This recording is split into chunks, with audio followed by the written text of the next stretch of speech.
Hey, what's going on, everybody? I am Keys here. I have a game of Modern Warfare 2 on Storm using the FAMAS. I have a red dot sight. I think the perks are Scavenger, Stopping Power, and Steady Aim. I don't have any perks, the pro perks, just because I kind of just got this again, so I'm like really early in the ranks.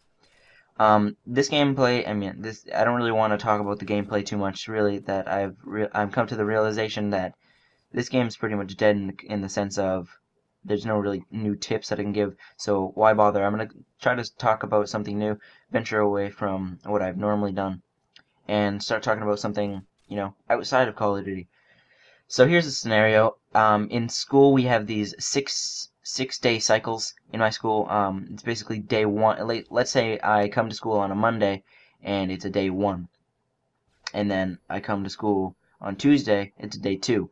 And then it's et cetera, et cetera. So there's 6 days in a cycle, and the reason why this system works is since there's 5 days in a school week, and there's 6 days in this school cycle, that means it's going to be a new day. Let's say 1 week Monday is going to be day one, the next week Monday is going to be day two, et cetera, et cetera. So that's why the system works for something new. So today it was a even day, and I have this seventh period. Each period is about like 45 minutes. So seventh period being the last period of the day before we leave for home. So I have this elective period, which I chose my elective to be the Holocaust. So basically, we're learning about the Holocaust situation, Hitler, Nazis, and Germany in the pre-World War II. I think that's what it is. We're not too far into it, so. But basically what we did today is we watched a video of the Twilight Zone. If you're unfamiliar with the Twilight Zone, it's a series of videos. They had a couple seasons, and it was in the 1960s, so it's all black and white, et cetera, et cetera. So it's some interesting stuff. I've only seen a couple episodes, and I think the episode that I saw today, that was like the third episode I've ever seen of the Twilight Zone. But what I've seen so far is some very interesting stuff. Today, what the episode was basically about, it was this like Nazi captain. He goes into this like hotel and starts registering. And as soon as he writes down his name, Schmidt, the cashier or whatever, she looks a little bit like she seems like she's Jewish in the sense that she seems to look up to him in fear as soon as he writes down his name is Schmidt. I guess that's a common German name or whatever. And it seems like this lady that's the cashier or whatever, she seems to recognize this man. Not to the extent that she knows his name is Schmidt, but it seems like she recognizes his face or his voice or something, because she seems to be in some great fear. And he starts antagonizing her in the extent that because it looks like she's a little bothered by his existence being there. So he's like, what's wrong? You look disturbed. And trying to get her to really say what's on her mind. And it gets to the point where she realizes that he is a captain of some Nazi thing. And so it comes to him being like, oh, what's this town called again? Basically, just trying to get her to say what the name of the town is, just so we can bring up the point to say, oh, wasn't there a concentration camp up towards the hill down there? And yeah, so like that's what he's trying to get at, trying to enforce that he was a actual captain.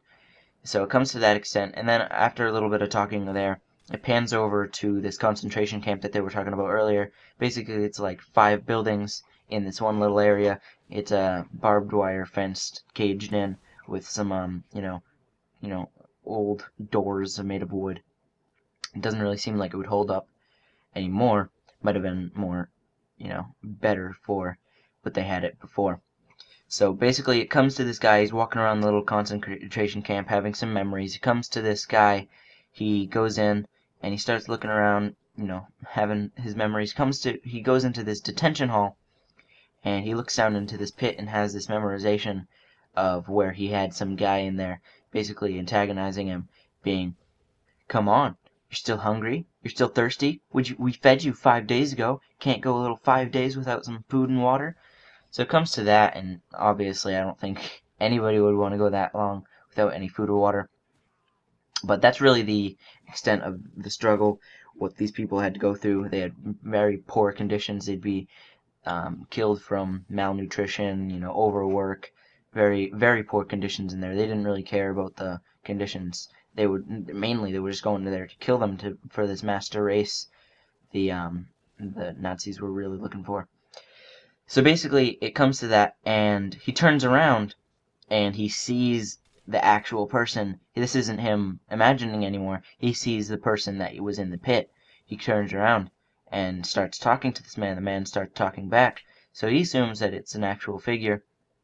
And basically they have this, long talk, basically of remembering who each other are. And so it comes to the extent that this guy is, the person that he knew is a caretaker. I guess it's a little higher rank of prisoners, if there's any such thing. It seems like in a Nazi camp, a prisoner, you don't want to be that level. But either way, it comes to him being like, I don't know why I didn't kill you when I had the chance. And then the guy, the Bradley or whatever his name was, he's like, sir, you did kill me. You strangled me. And so it realizes, it's either he's going insane or he's seeing ghosts right in front of him. So it's basically like that, and then he starts screaming in agony.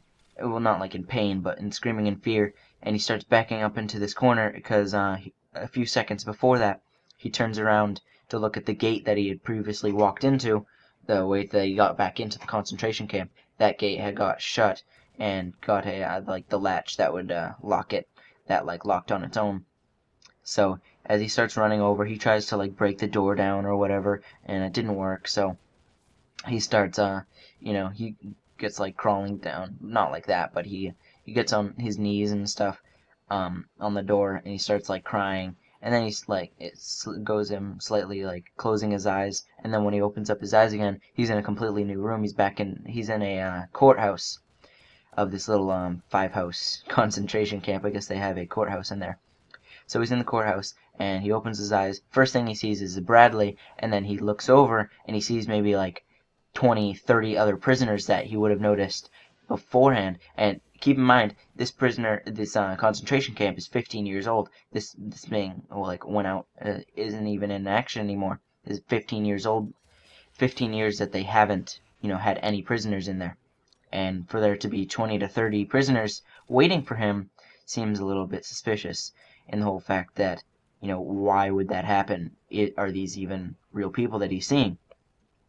So it comes to that, and the Bradley guy that he noticed first starts reading this scroll, basically saying what his sentence is and what he is charged for and things like that.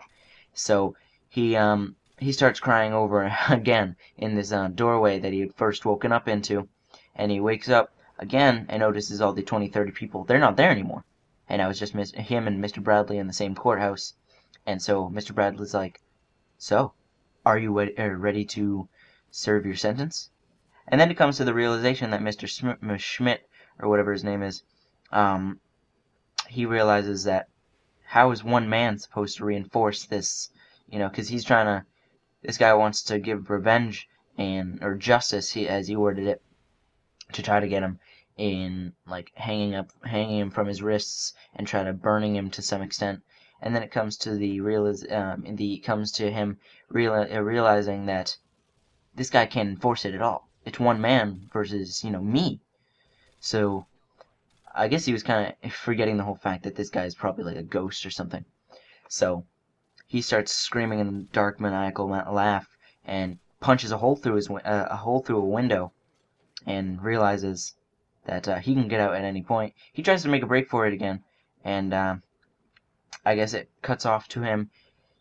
He realizes he starts hearing all the noises of the torment that he would have his prisoners go through. All the burning, the cutting of limbs, and things like that. He realizes, oh my God, he's gonna do that to me. He forgets the whole fact that there's nothing really to enforce that. But that's what he's remembering, and he starts lying down, screaming in agony, basically imagining that he's going through this pain. So he starts screaming down in agony, and it pretty much ends with like that. Screen goes black, and then it comes to a police investigation of this guy, and it looks like this guy is under severe trauma, even though he doesn't have a scratch on him. So it's pretty interesting stuff. Definitely a show to check out. Thought I'd do something a little bit different. Thank you for watching this video. I'm Keese, and I am out.